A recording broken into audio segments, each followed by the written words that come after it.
Hola comunidad Culturicidio, gracias por estar ahí. Vamos a compartir ahora el video número 22. Vamos a la literatura. Te voy a contar una historia de un niño fantasma. Esto está en mi última novela, Fantasmas del Paraná. Y te recuerdo las 3 cuestiones de siempre. La primera es un canal de YouTube gratuito. Suscríbete, promocionalo. Si te agrada, poné me gusta y compartilo.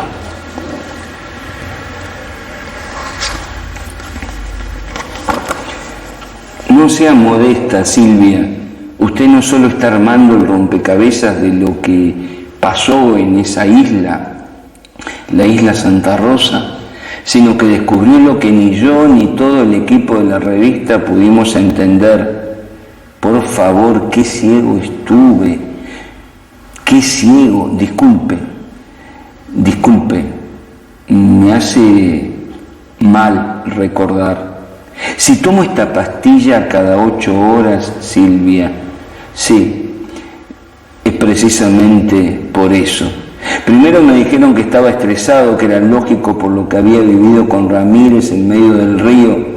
Luego, cuando los ataques fueron más intensos y tenía miedo de tener miedo, me diagnosticaron trastorno de pánico y mi psicóloga dice que ahora tengo agorafobia.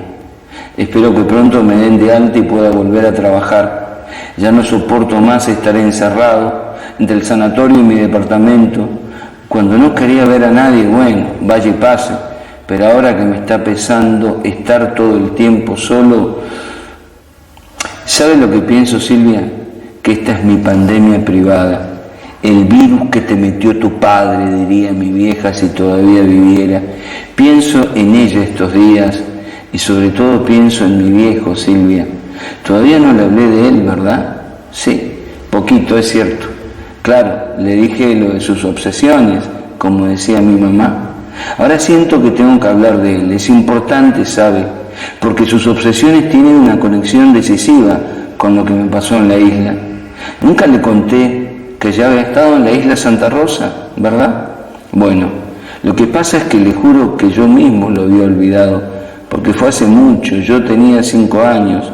Fue unos días antes de que mi madre decidiera dejar a mi padre e irnos del Chaco. Es mi mejor recuerdo del viejo. Viajamos en lancha, motor, la de mi tía Marilín. Papá ese día parecía estar contento y me contaba todo lo que quería hacer conmigo, estar más juntos, jugar, pasear. Yo me sentía feliz, Silvia, porque mientras mi papá me hablaba, yo me iba imaginando esos juegos, esos paseos, esa vida que papá me estaba prometiendo que vendría. Es también mi primer recuerdo del Paraná. Sus aguas parecían calmas, como amigables. Luego ya en la isla ayudé como pude a papá a armar una carpa, con galería y todo, y salimos a caminar, a conocer la isla Santa Rosa, que está llena de lagunas pequeñas y mucho verde, mucho monte. Todo anduvo muy bien hasta que papá encontró un algarrobo grande, cuyas ramas inmensas se extendían tanto que le llegaban al hombro. Pero él miraba otra cosa, Silvia, que recién lo entendí cuando lo vi treparse a ese árbol y llegarse hasta los restos de lo que había sido una casita que su padre había construido para él y su hermano José, mi tío, que estaba internado en un psiquiátrico hacía años. Así es, Silvia, en pleno árbol. Y esa fue la vez que vi llorar a mi papá. Bajó con los ojos llenos de lágrimas y me preguntó si quería subir con él a ese algarrobo. Por supuesto que le dije que sí. Y allí estaban, Silvia, grabadas con navaja los nombres de Ariel y José. Ariel se llamaba mi padre, y una fecha, 23 de junio de 1981. Ahora vuelvo a mi tío José, Silvia. Usted es muy perspicaz y ya se habrá dado cuenta de que no es cualquier dato que mi tío José, que sobrevivió a todos en mi familia paterna, haya estado internado en un psiquiátrico. Bueno, le cuento que sigue estando internado. En realidad entra y sale de manera voluntaria, eso sí. De Chaco pasó a Córdoba, a Río Gallegos y ahora está en Ushuaia. Las obsesiones de mi viejo están estrechamente vinculadas a mi tío José, porque cuando cumplió 21 años y tuvo su primer y único hijo, pareció enloquecer y el diagnóstico que le dieron es que ese brote psicótico que dijeron que había tenido en realidad la manifestación de su esquizofrenia. Tu papá tenía miedo de que le agarrara lo mismo y estaba obsesionado en mirarse al espejo y examinar qué de lo que tenía tu tío lo estaba invadiendo y contagiando a él. Así hablaba mi vieja de mi viejo y de mi tío en pasado y con esos términos.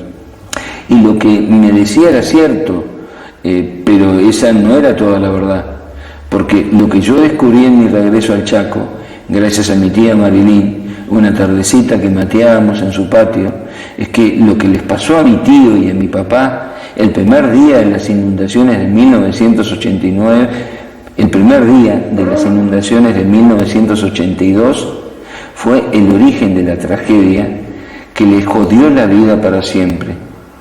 Ya es hora de que vayas sabiendo la verdad, me dijo mi tía Marilín, para que puedas entender a tu papá. Eso dijo mi tía y me largó casi sin respirar, como en un rap gótico, la historia más secreta de mi familia. Y así de golpe mi tía me hablaba de la noche del 28 de julio de 1982, la que sobrevino a la rotura del dique del Río Negro en el momento de mayor crecida del río Paraná en el siglo pasado, justo en la semana en que mis abuelos paternos habían ido de viaje a Córdoba y los habían dejado a mi papá y a mí con la abuela, y los habían dejado a mi papá y a mi tío con la abuela María, que dicho sea de paso, le digo, no tenía todos los caramelos en el frasco como gustaba decir a mi mamá. Cuestión que se inundaron por completo y las aguas entraron en la casa. Vivían por avenida Wilde, a unos pocos metros de la avenida Lavalle, a unas pocas cuadras del Río Negro, que es un afluente del Paraná. La abuela no supo qué hacer porque encima se cortó la luz y sonaban sirenas todo el tiempo. Atinó a llamar a mis abuelos paternos, se tranquilizó un poco cuando escuchó que ya estaban saliendo para Resistencia, los mandó a los nietos a su pieza, en el piso de arriba, y se largó a rezar rosario en mano. Al rato mi papá golpeó la puerta de su dormitorio. Mi tía Marilín me dijo que mi viejo en ese entonces tenía 9 años y su hermano José 11. Me contó que papá le dijo que no podía hablar y temblaba mucho. Le costó decirle a su abuela lo que pasaba, solo lo hizo con señas. Entonces la abuela supo lo que pasaba. José estaba en cuclillas, en el centro de la habitación a oscuras, solo iluminado por una luz mortecina que entraba por el ventanal abierto de par en par. Pero no estaba solo, porque María, como antes mi papá, habían escuchado que una voz había entrado a esa casa y no paraba de hablar con José. Era la voz de un niño, me contó tu papá, Tito, me dijo mi tía Marilín, de un niño fantasma que su hermano podía ver perfectamente, pero que él y su abuela solo podían escuchar. Un niño más pequeño que ellos que le pedía que avisara a sus padres que no fue su culpa. Sí, Silvia, solo eso.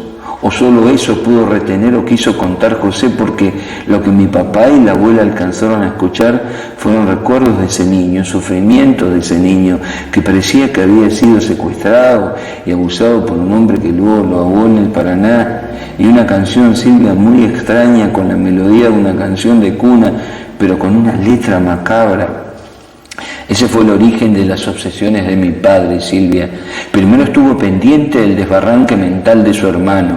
Luego, cuando lo internaron, fue el único de la familia que siempre lo visitó y creyó en lo que decía su hermano. ¿Sabe que tenía un cuarto repleto de fotos de mi tío en el psiquiátrico? Pero también había otras fotos de personas que estaban internadas en ese loquero. Mamá pensaba que todo se reducía a que papá temía que lo que le había pasado a su hermano lo contagiara.